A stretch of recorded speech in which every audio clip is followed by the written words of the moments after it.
সুপ্রভাত বন্ধুরা, কেমন আছো তোমরা সবাই? আমাদের গল্প কথার নতুন আরও একটি ভিডিওতে তোমাদের সকলকে জানাই স্বাগতম। আশা করছি তোমরা সকলে খুব ভালো আছো, সুস্থ আছো, আর আমরাও বেশ ভালো আছি। আর আজকে হচ্ছে রবিবারের সকাল 6টা, আর আমি চলে এসেছি সকালবেলা ছাদে। আর এসেই দেখি, দেখো আমার সেই ছোট্ট প্যান্সি গাছটা একটা কি সুন্দর প্যান্সি ফুটেছে। আর যে জুঁই ফুল গাছটা নিয়ে এসেছিলাম তাতেও কিন্তু বেশ ভালো ফুল ফুটেছে। তো সকালবেলা আজকে এত তাড়াতাড়ি উঠে ছাদে যাওয়ার একটাই কারণ, তোমাদেরকে বলেছিলাম না আমাদের এখানে একটা অনুষ্ঠান হবে দোল পূর্ণিমার পর, তো সেইটারই ডেট হচ্ছে আজকে, অর্থাৎ আজকে রবিবার। তো আজকে সেই অনুষ্ঠানটা হবে, তো অনুষ্ঠানে তো যেতে হবে, তবে ঘরের কাজকর্ম তো আর আমাকে ছুটি দেবে না, তাই সকাল সকাল উঠেই কিন্তু সমস্ত কাজ শুরু করে দিয়েছি। কারণ ওখানে আবার 10টার মধ্যে টাইমিং দিয়েছে, যদিও জানি আমার 10টার মধ্যে হবে না, কারণ রয়েছে হচ্ছে প্রচুর কাজ। তো সমস্ত কাজটা শেষ করে তারপরেই তো যেতে হবে। আর দেখবে রং টং খেলে আসার পর না আর এসে না কাজ করতে ইচ্ছা করবে না। তো সেই জন্য ভাবলাম সমস্ত কাজগুলো তাড়াতাড়ি উঠে করে নেই, তারপরেই সব কিছু করবো। আর এদিকে আমার জানো তো ঘরের গাছগুলোর অবস্থা এত খারাপ হয়ে যাচ্ছে, কি জানি গরমে হচ্ছে না কিসে হচ্ছে। তো ওদেরকে না এখন আর সকালবেলা করে স্প্রে করছি না। এই দেখো বোতলে যে জলটা দেখছি এটাকেই না হাতে করে করে ছিটিয়ে ছিটিয়ে দিচ্ছি। জানি না গো এই গরমে কটা গাছকে বাঁচাতে পারবো, কটাকে রাখতে পারবো। কারোর অবস্থা তো এতটাই খারাপ হয়ে যাচ্ছে যে ওরা বাঁচবে কিনা সেটা নিয়েও আমার একটা প্রশ্ন উঠছে। দেখো সেরকমই হচ্ছে এরিকা পামটা, একেই তো রয়েছে 3টে পাতা, তার একটা পাতা একদম মানে শুকিয়ে বলতে পারো খয়েরি কালার হয়ে গেছে। তো ওটাকে তো যথারীতি কেটে বাদ দিয়ে দিতেই হবে। প্লাস ঘরে যে স্পাইডার প্ল্যান্টটা তারও অবস্থা অনেক খারাপ হয়ে গেছে। তো বলতে পারো এইসব নিয়ে মনটাও খুব খারাপ আছে। তো মন খারাপ থাক আর যাই থাক, মানে সংসারের কাজ থেকে তো মুক্তি পাওয়া যাবে না। আর জানো তো যে বেড কভারটা দেখছো পাতা রয়েছে, এটাকে না চেঞ্জ করার খুব দরকার, কিন্তু এই আজ করবো কাল করবো করে না করা হচ্ছে না। কারণ বেড কভারটা চেঞ্জ করতে গেলে এই যে সমস্ত কিছু খুলে পরানো অনেকটা সময়ের দরকার, আর সেই এক্সট্রা সময়টুকুই আমার কাছে হচ্ছে না। তো সেই জন্য ভাবলাম যে বেড ভ্যাকুয়াম ক্লিনারটা নিয়েছিলাম না 11 থেকে, তো সেটা দিয়েই না ভালো করে মানে বিছানার ওপরটা ক্লিন করে নিই, তাহলে এখনও 1-2 দিন ভালোভাবে কিন্তু চলে যাবে। দেখো বিছানাটা কিন্তু আপাত দৃষ্টিতে দেখতে গেলে আমার ভালোই পরিষ্কার, কোথাও কোনো কিন্তু ধুলো তোমরা দেখতে পাবে না, এমনকি খালি চোখে আমিও কিচ্ছু দেখতে পাচ্ছিলাম না। আর ভালো করে ক্লিন করার পর তারপর দাঁড়াও তোমাদেরকে দেখাচ্ছি ওটার ভেতর থেকে যে এতটা ধুলো বেরোতে পারে সত্যিই আমার জানা ছিল না। শুধু তো আমি বেডের ওপরটাই পরিষ্কার করেছি, ধরো আজকে ম্যাট্রেসটাও ক্লিন করিনি, ম্যাট্রেসটা যেদিনকে আবার আর কি বেড কভারটা চেঞ্জ করব সেদিনকে করব। তো আজকে শুধু বেডটাই ক্লিন করেছিলাম, তাতে যে এত ধুলো বেরোবে আমার তো আইডিয়ার বাইরে ছিল। তো দেখো এখানে বেডটা করা হয়ে গেছে, এখন বালিশগুলোকেও ভালোভাবে করে নিচ্ছি, কারণ বললাম না কোনোটারই এখন আজকে কভার চেঞ্জ করব না। তো এইভাবে যদি না ক্লিন করে নেওয়া যায় তাহলে না ঝট করে কভার চেঞ্জ যদি করা অসুবিধাও হয় না, কিচ্ছু মনে হয় না। তো এইবার দেখো এই দুটোর ভেতরে ঠিক কতটা পরিমাণ ধুলো ময়লা। আমার ওই বেড কভার থেকে যে এতটা ধুলো বেরোতে পারে সত্যি আমার ধারণার বাইরে ছিল, কিন্তু যাক বেরিয়েছে। আর সব থেকে বড়ো কথা বিছানাটা একদম পরিষ্কার রয়েছে। দেখবে পরিষ্কার বিছানায় শুলে না মানে একটা শান্তি কাজ করার, বিছানাটা যদি অপরিষ্কার হয় না তার মধ্যে কিন্তু মানে শুয়েও সুখ বা শান্তি কোনোটাই হয় না। তো এখানে যে ক্যাপটা ছিল ভালো করে পরিষ্কার করে আবার জিনিস জায়গায় রেখে দিলাম। আর তোমরা যদি এই বেড ভ্যাকুয়াম ক্লিনারটা নিতে চাও তার জন্য লিঙ্কটা ডেসক্রিপশন বক্সে দিয়েছি, তোমরা সেখান থেকে গিয়ে ঝটপট পারচেস করে নাও, তারপর দেখবে কাজ করা আরও কতটা সুবিধা হয়ে যায়। তো এদিকে তোমার বেডটা ভালোভাবে ক্লিন করা হয়ে গেছে, বলতে পারো এক প্রকার ডিপ ক্লিনিং করা হয়ে গেছে। তো ওদিকে ঘরের এখনও অনেকটাই কাজ বাকি। তো তার আগে ভাবলাম এই যে জামা কাপড় কিছু সকালবেলা ভেজানো ছিল জলে, আর কি জল কাচাই করেছি, এগুলো সেরকম একটা নোংরা না, ওই একবার করে পরা হয়েছে। কিন্তু কি বলো তো গরমকালে দেখবে একটা জামা একবার পর না দ্বিতীয়বার আর তাকে পরতে ইচ্ছা করে না। তো সেই জন্য না আমি ওরকমভাবে জলে ধুয়ে দিই, দিয়ে 2-3 দিন মানে 2-3 বার এইভাবে পরার পর তারপরেই সার্ফে দিই, কারণ আবার বেশি সার্ফে দিলে রং টং নষ্ট হয়ে যাবে জামা কাপড়ের, কত দিকে খেয়াল রাখতে হয় বলো তো। তো এইসব হচ্ছে ব্যাপার। তো জামা কাপড়গুলো ওখানে কেচে আর কি কলের মাথায় দিয়ে এলাম, তো ওটা শুকিয়ে মানে একটু জল ঝরে যাক তারপরে যাবো হচ্ছে ছাদে।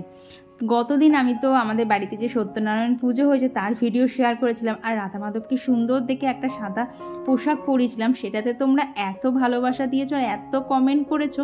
একজন দিদিভাই যে জিজ্ঞেসও করেছে যে আমি রাধা মাধবের পোশাকগুলো কোথার থেকে কিনে, ভীষণ সুন্দর হয়। তো সবটাই আমাদের এখানে অর্থাৎ রানাঘাটের থেকেই কিন্তু কেনা, আমি বাইরে থেকে কোনো পোশাক কিনি না। আর টুকটাক কিছু গোপালের জামা আছে সেগুলো মা বানিয়ে দেয়। তো এই হচ্ছে আমার ঠাকুরের জামার কালেকশন করার জায়গা। তো তোমরা তো সেখানে প্রচুর কমেন্ট করেছো, তার জন্য আমি ভীষণ খুশি হয়েছি যে আমার পছন্দটা তোমাদের এত পছন্দ হয়েছে। তবে বলতে পারো আমি একটু ভুলই বললাম, জামাটা আমি পছন্দ করিনি, জামাটা পছন্দ করেছে মা। তো মা রাধা মাধবের জন্যও না এইরকমই জামা কিনেছিল। তো মাকে বলেছিলাম যে মা তুমি আমার জন্য এক সেট নিয়ে রাখো, কারণ আমি তো ধরতে পারছিলাম না, তাই মাকে দিয়ে কিনেছিলাম। তবে জামাটা পরেছে এত সুন্দর লাগবে সত্যিই ভাবতে পারিনি গো আমি। তো এদিকে দেখো ঘরটা তো ঝাঁট দিচ্ছিলাম, আর সকাল সকালে এই যে অভি চলে এসছে। তো বাপিকে আবার গিয়ে বললাম তুমি ওকে ধরো। কেন বলো তো, অভি না যত ধরো ওই ছুরি চাকু জাতীয় জিনিসগুলো না ঠিক খুঁজে খুঁজে ঘর থেকে বাইর করবে। আগের দিন তো আমার ঘরের ড্রয়ারে একটা কাঁচি থাকে, ঠিক খুঁজে খুঁজে ওইটাকে বার করেছে, নিয়ে ওইটা নিয়ে খেলছে। বলো তো বাচ্চাদের চামড়া যদি কেটে যায় কী পরিমাণ রক্ত বেরোবে, তার থেকে ওর কতটা কষ্ট হবে বলো তো। এসব তো আর বাচ্চারা বুঝবে না, তো আমাদের বড়দেরকেই তো খেয়াল রাখতে হবে। তো সেই জন্য বললাম বাপি তুমি ওকে একটুখানি ধরো, আমি সেই ফাঁকে কাজগুলো সমস্ত সেরে নেই। আর কৌশিক গেছে সকাল সকাল বাজারে, কারণ আর কি কয়েকদিনের জন্য বাজারটা করে দিয়ে যাবে। তবে ওকে বললাম গরমে তুমি আর মাছটা এনে রেখো না, কারণ ওই একভাবে না কাটা মাছ খেতে সত্যি আমার ভালো লাগে না। আর কৌশিক কাটা মাছ ছাড়া অন্য কোনো মাছও চিনতেও পারে না। ওকে যদি আনতেও বলি ও বড্ড অস্বস্তি বোধ করে, কারণ দেখবে যে জিনিস যে মানুষ খায় না তাকে যদি সেটা কিনতে দেওয়া হয় সে কিন্তু খুব অস্বস্তি বোধ করবে। তো ওই জন্য ওকে আমি বললাম যে তুমি সবজি বাজারগুলো করে দিয়ে যাও, মাছটা আমি মাঝখানে আর কি সপ্তাহের মাঝখানে গিয়ে নিয়ে আসবো। তো এদিকে তো সাথে সব জামা কাপড়গুলো মেলা হয়ে গেছে, আর আজকে একটানে ঘরটাও মুছে নিচ্ছি, কারণ রান্নাবান্না করেই রেডি হয়ে আবার বেরোতে হবে। আজকে যে এত হাঁপ ধরে যাচ্ছিল না কি বলবো, মানে কাজের পর কাজ, একটু যে ধীরে সুস্থে রেডি হবো সেই সময়টাও আমার কাছে ছিল না। একদম তাড়াহুড়ো করে রেডি হয়ে বেরোচ্ছি। মানে চলো এগুলো সব তোমাদের সাথে পরে শেয়ার করছি, আগে বেশ কিছু কমেন্ট শেয়ার করে নিই। আমার গত ভিডিওতে দীপর্ণা বলেছে তুমি কি খেতে ভালোবাসো। আমাকে যদি চোখ বন্ধ করে বলা হয় যে তুমি কি খাবে, আমি এক কথাই বলবো ফুচকা, কারণ আমার মন ভালো থাকলেও আমি ফুচকা খাই, মন খারাপ থাকলেও আমি ফুচকা খাই। আর সেই খাওয়ার মধ্যে পার্থক্যটা থাকে হচ্ছে মুড ভালো থাকলে বলি কাকু ঝালটা কম দেবে, আর মুড খারাপ থাকলে বলি কাকু ঝালটা খুব বেশি করে দাও, যাতে আমার যা দুঃখ কষ্ট মনের মধ্যে আছে সেটাকে এক ছটকায় ভুলে যায়। তো এই হচ্ছে ব্যাপার। আর এইদিকে দেখো এই যে শাড়িটা দেখতে পাচ্ছ, এই শাড়িটা পরেই আজকে যাব। তো কৌশিককে তো হোলির জন্য সাদা রঙের পাঞ্জাবি দিলাম, তো ও বললো না সাদা পাঞ্জাবিটা একবার পরেছি সেটা আর পরবো না। তো সেই জন্য ওর পাঞ্জাবিটা না পরে চেঞ্জ হয়ে গেছিলো, তবে শাড়ির মধ্যে আমি ওইটাই পরেছিলাম। আর দীপর্ণা লিখেছে আমি বাদ চলে গেলাম, সিন্নি আমার সব থেকে প্রিয় প্রসাদ, আমারও খুব ভালো লাগে গো। আর দীপর্ণা আরও লিখেছে পায়েসটা বাদ পড়ে গেছে। কি বলো তো, পায়েসটা এখন আমি বানিয়ে দিতে পারবো না, তার একটাই কারণ আমার এখনও দীক্ষা নেওয়া হয়নি, আর দীক্ষা না হলে বলে নাকি হাতের জল তো শুদ্ধ হয় না। তো সেদিক থেকে দেখতে গেলে না ঠাকুরকে এখনও আমি অন্নভোগ দিতে পারবো না, ফল লুচি এইসব করে দিতে পারবো, কিন্তু অন্নভোগটা দিতে পারবো না। তো এদিকে দেখো চলে এসেছি রান্নাঘরে। তো ওদিকে তো দেখলে ইলিশ মাছটাই নুন হলুদ মাখানো হয়ে গেছে, তো আজকে রান্না হবে ইলিশ মাছ। তবে তার আগে ওইদিকে ভাত বসিয়ে দিয়েছি, আর এখানে কৌশিকের জন্য চা করেছে, আর আমার জন্য এই যে কিশমিশের জল। আর আজকে রান্নার মধ্যে হবে হচ্ছে সবই ভাজাভুজি দিয়েই চালিয়ে দেবো, কারণ তাড়াতাড়ি হয়ে যাবে। তো এদিকে করবো ভেন্ডি ভাজা, এদিকে হবে পটল ভাজা, এদিকে হচ্ছে এই যে ইলিশ মাছ। আর ইলিশ মাছটা করবো হচ্ছে সাদা সর্ষে, কালো সর্ষে, পোস্ত, আর সাথে দুটো কাঁচা লঙ্কা দিয়েছিলাম। তো এই হচ্ছে আজকে রান্নাবান্না। তো চলো রান্নাবান্নাগুলো করি আর আরও কিছু কমেন্ট করে নিই। তো আর আমার গতদিনের ভিডিওতে কমেন্ট করেছিল পুষ্পা জাস্তরি ব্লগ, আর সুরবিদি বলেছে রাধাকৃষ্ণর থেকে চোখ ফেরানো যাচ্ছে না। হ্যাঁ গো দিদিভাই একদম ঠিক কথা বলেছো, আমি তো পড়ানোর পর যে কতবার দেখেছি আমার তো মনে হচ্ছিল হাঁ করে তাকিয়েই থাকি। আর কমেন্ট করেছিল অনুষ্কা দাস দিদিভাই, আর স্মার্ট কিচেন থেকে দিদিভাই লিখেছে সত্যিই রাধারানীকে মনে হচ্ছে মানে রানী সেজেছে আর শ্রীকৃষ্ণকে মহারাজ। একদম ঠিক বলেছো গো, এত সুন্দর লাগছিল না সেদিনকে, আমিও জানতাম না যে সাদা পোশাক পরালে অতটা সুন্দর লাগবে। আর আমার কত ভিডিওতে কমেন্ট করেছিল বর্ণনাস লাইফস্টাইল, কুহু সানশাইন, প্রিয়াঙ্কা রয়শিত, আর কমেন্ট করেছিল তৃষ্ণা পাত্র দিদিভাই, সাদ্দাম হোসেন থেকে সোনামণি দিদিভাই, রাখি মণ্ডল দিদিভাই, অনিন্দিতা খান, আর কমেন্ট করেছিল জয়শ্রী বিশ্বাস দিদিভাই, শ্রেয়সী ভ্লগ। আর বৈশালীনাথ দিদিভাই বলেছে খুব কম বয়স থেকে ঈশ্বরের কৃপা গুছিয়ে সংসার করতে শিখে গেছো, দেখে খুব ভালো লাগে। থ্যাংক ইউ দিদিভাই যে আমার কাজকর্ম তোমাদের এত ভালো লাগে। তবে কতটা কি শিখতে পেরেছি জানি না, যেটুকু যা পারি সেটাই তোমাদের সাথে শেয়ার করার চেষ্টা করি। তো এইভাবেই আমার পাশে থেকো। আর কমেন্ট করেছিল তৃষা বিশ্বাস, প্রিয়াঙ্কা দিদিভাই, বন্দিপাখি থেকে দিদিভাই লিখেছে রাধা মাধব আর গোপু সোনাকে দেখে মন ভরে গেল। থ্যাংক ইউ দিদিভাই। আর কমেন্ট করেছিল টেস্টি ফুড বাই মুক্তা, আর কমেন্ট করেছিল তৃষা মণ্ডল, ঘরকন্যা সুস্মিতা, রাজরুদ্র, রাখি পাল দে, আর কমেন্ট করেছিল পূজা দাস দিদিভাই। আর লোপামুদ্রা দি লিখেছে নাইস ব্লগ, সাদা ড্রেস পরে রাধারানী আর মাধবকে খুব সুন্দর লাগছে। থ্যাংক ইউ দিদিভাই। আর কমেন্ট করেছিল সম্পাদে দিদিভাই, ইচ্ছেরানা থেকে দিদিভাই, রুমা ব্লগস থেকে দিদিভাই কমেন্ট করেছে, মনীষী সময় দিদিভাই কমেন্ট করেছে, গণেশ শ্যামলী আইটি থেকে রাখি দিদিভাই কমেন্ট করেছে, সুপ্রিতা দে, আর কমেন্ট করেছিল শ্রাবন্তী মুহুরি। আর কমেন্ট করেছিল মামনি সরকার দিদিভাই আর রুনুদে দিদিভাই। আসলে তোমরা আগের দিন এত কমেন্ট করেছো, তাই আজকে পুরো ভিডিওটাই প্রথম দিকে কমেন্টগুলো শেয়ার করতে করতেই চলে গেল। আর এরই মধ্যে দেখো আমার ইলিশ মাছের মানে যে সর্ষে বাটা দিয়ে ঝাল করব সেটাও হয়ে এসছে। তো রেসিপিটা তো আমরা কম বেশি সবাই জানি, তাই আর রেসিপিটা শেয়ার করলাম না। তো এইদিকে আজকে আর আমাদের টিফিনটা বাড়িতে বানাইনি, বাপির তো ডালার রুটি করে দিয়েছি, আর আমাদের জন্য কৌশিক নিয়ে এসেছিলো হচ্ছে নানপুরি। তো এইটা দিয়ে আজকে আমাদের ব্রেকফাস্ট হয়েছিল, সাথে না দুটো ডিমও সেদ্ধ করে নিয়েছিলাম। তো এই দোকানের নানপুরিটা তো ভীষণ সুন্দর লাগে খেতে, তো আমি তো মাঝে মধ্যেই খেতে পারি, কিন্তু কৌশিকের তো আর সবসময় খাওয়া হয় না। তো ওই জন্য ও বললো তাহলে আজকে এটা দিয়েই করি। ভালোই হলো, তাহলে আজকে আমার আর রান্নাটা করতে হলো না বাড়িতে। তো এইদিকে তো আমার সর্ষে বাটা দিয়ে ইলিশ মাছ একদম রেডি। আর দেখলে তো মাছের লেজাটা আর কি ভাজার মধ্যেই রেখেছিলাম, কারণ দেখবি মাছের লেজাটাতে প্রচণ্ড কাঁটা থাকে, কারোরই খেতে ভালো লাগবে না। তো সেই জন্য না ওটা মাছ ভাজার তেলের সাথে আলাদা করে রেখে দিয়েছি। তো এই যে আজকের মেনু ডাল, ভেন্ডি ভাজা, পটল ভাজা, এখানে রয়েছে ইলিশ মাছ ভাজা, তার সাথে রয়েছে সুন্দর গন্ধযুক্ত তেল, তার সাথে রয়েছে সর্ষে ইলিশ। তো এই হচ্ছে আজকের মেনু। আজকে রবিবার হলেও বাড়িতে চিকেনটা করলাম না, কারণ এরকম এত সুন্দর ডিম ভরা ইলিশ থাকলে আর কি চিকেন খেতে ইচ্ছা করে বলো তো।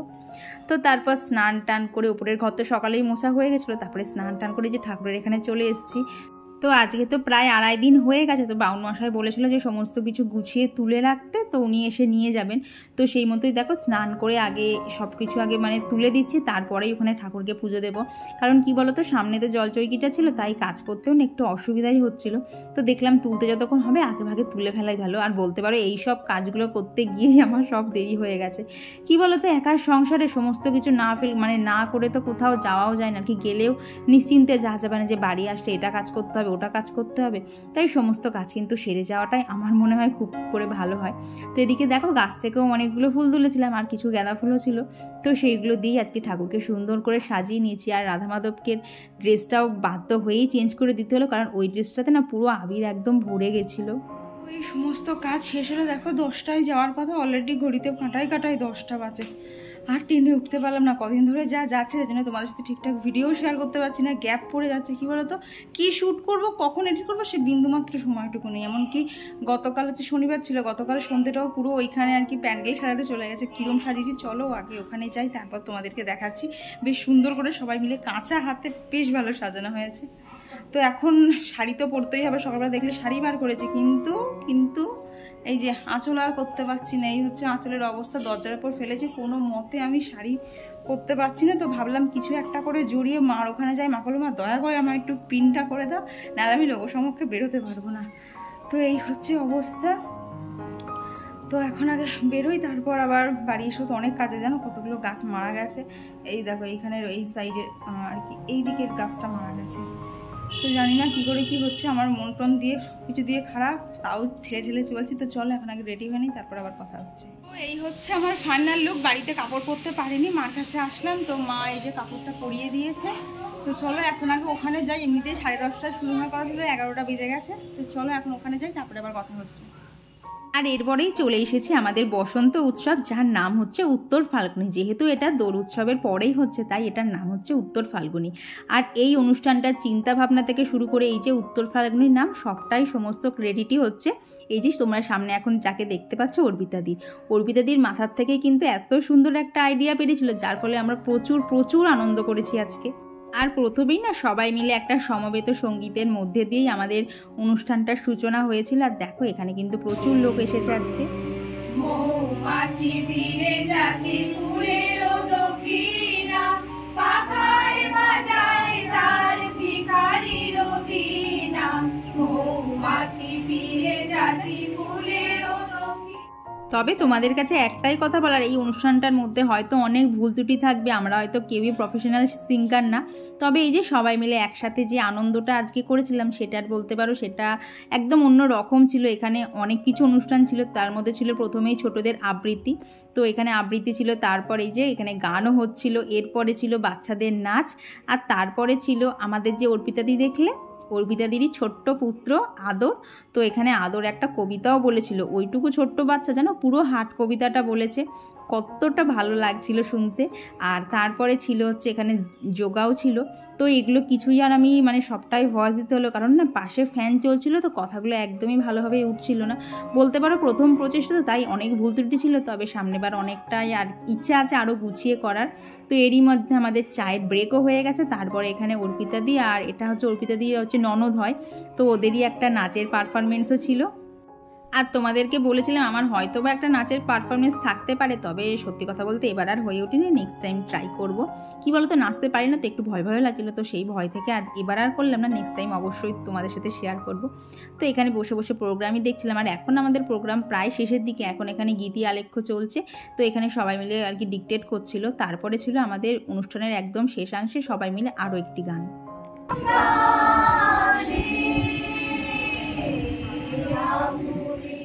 আর এখন আমরা চলে এসেছি আমাদের অনুষ্ঠানের একদম শেষ পর্যায়ে। তো এখন যাদেরকে দেখতে পাচ্ছ তারাই আমরা প্রত্যেকেই কম বেশি পারফরমেন্স করেছি।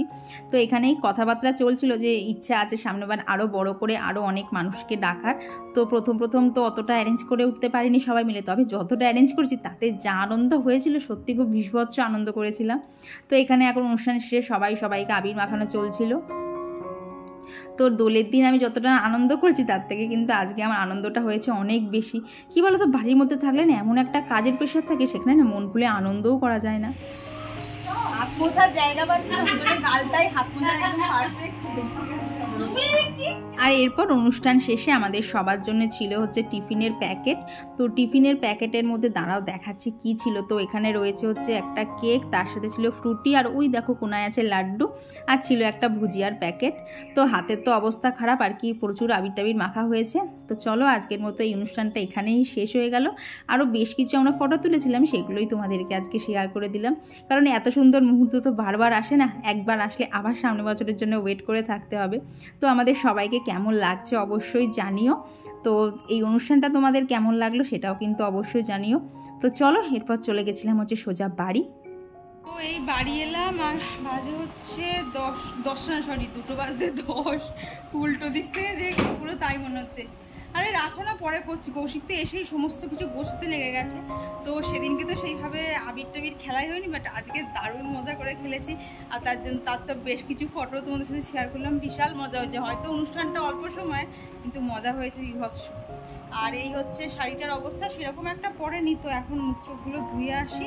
তো চলো আবার পরে দেখা হচ্ছে। আজকে আমাদের আর কি লাঞ্চ করতেও দেরি হবে, কারণ নিচের ঘরে এসিটা এখন ক্লিনিং চলছে, ক্লিনিং কমপ্লিট হবে তারপর খাওয়া দাওয়া। তোমার কি চাই? ওই দেখো বলছে বন্ধ করো না, মানে ভিডিও করতে গেলে এদের সবার রাগ। তো চলো আবার পরে দেখা হচ্ছে। তো গুড আফটারনুন সকলকে। তো এখন বাজে হচ্ছে 5টা মতো। আমাকে দেখো ঠিক কেমনটা পাগল লাগছে না কেন বলো তো? চোখের এইখানের কাজলগুলো সম্পূর্ণটা রিমুভ এখনও করিনি, প্লাস কানে কিছু নেই, গলায় কিছু নেই। আমাকে আর কি ক্যামেরাতে আমার কিরম যেন লাগছে। তবে জানো তো শুয়েছিল আমার ধরভর করে ছাদে এসেছি, তার একটাই কারণ মেঘ ডাকছে। আর যেই না মেঘ ডাকছে আমি চলে এসেছি ছাদে। দেখো এই সাইডটা কত মেঘ হয়েছে, প্লাস এই যে মানে ঘর থেকে সমস্ত গাছপালা যেগুলোকে আর কি বৃষ্টির জলের দরকার সেগুলোকে নিয়ে আসা হচ্ছে। ওটাকে নিজে নাও, কাটিং করবো।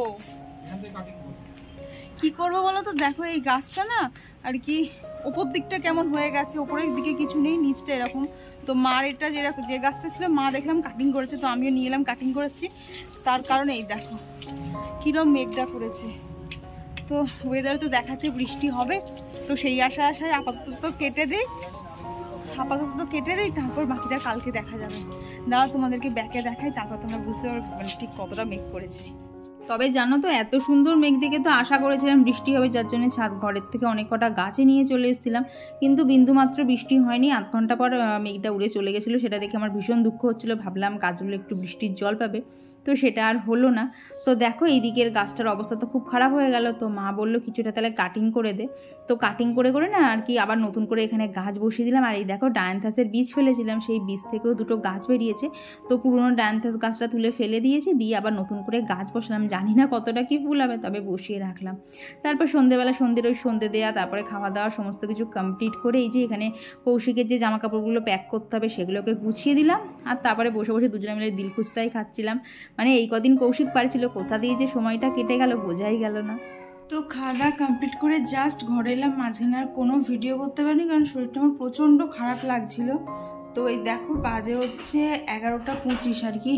কৌশিক আর বাপি না নিচে গল্প করছিল, এবার আমি ঘুমিয়ে পড়েছিলাম, আমাকে তো ডাকবে, আমাকে একটা বারের জন্য ডাকেনি, তখন 10:05 বাজে, তখন আমি গিয়ে ভাত বসিয়েছি আর কি। আজকে তো ইলিশ মাছ ছিল, তো সেই জন্যে বাপি যেমন রুটি খেয়েছে, তবে কৌশিক বললো ভাত খাবে, তো তখন গিয়ে ভাত বসেছি, তারপর ভাত হয়েছে, তারপর খাওয়া। তবুও জানো তো আগে থেকে যে চালটা ভিজিয়ে রেখেছিলাম এইটাই অনেক। তো এই তো হচ্ছে ব্যাপার, তার জন্য মাঝখানে কোনো ভিডিও করতে পারিনি। এখনও বলতে পারো মানে ঠিক একটা ভালো লাগছে না, মাথাটা এত ভারবার হয়ে রয়েছে না, শুধু তো উল্টে উল্টে পড়ে যাচ্ছি। তো এখন কাজ বলতে কৌশিকের তখন দেখলেন না জামা কাপড়গুলো গুছিয়ে গেছিলাম, তো সেইগুলোই এখন এখানে এই যে প্যাকিং চলছে।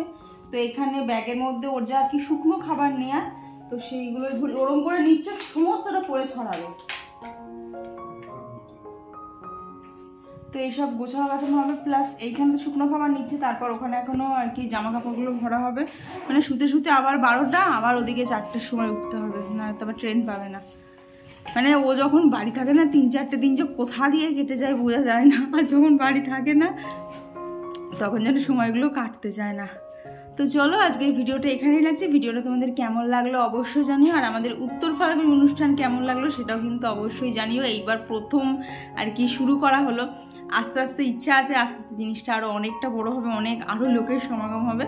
তো চলো আজকের জন্য গুড নাইট, টাটা সকলকে।